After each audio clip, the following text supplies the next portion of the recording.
Hello दोस्तों, अस्सलाम वालेकुम। कैसे हो आप लोग? उम्मीद करती हूँ काफ़ी अच्छे होंगे। तो देखिए, बारिश हो रही है। रात 1 बजे से बारिश, आंधी पानी बहुत हो रहा है और जुमे का दिन है और 14 अगस्त है। और ऐसे में भी देखिए कितनी बारिश है। अभी बादल है, चारों तरफ बारिश ही बारिश हो रही है। खुलने का कहीं से नज़र नहीं आ रहा कि मौसम खुलेगा।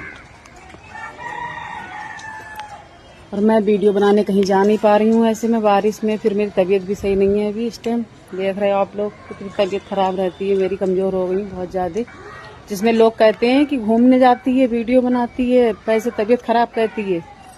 अब आप लोग बताइए गाइस कि मैं कहाँ जाती हूँ, कहाँ की वीडियो मिल रही है आप लोगों को देखने के लिए? घर की मिल रही है या तो बच्चों के स्कूल में, या कहीं जाती हूँ तो बना लेती हूँ रास्ते में। तबीयत इतनी खराब है, जा नहीं पाती हूँ। तो कमेंट में बताइए कहीं जाती हूँ या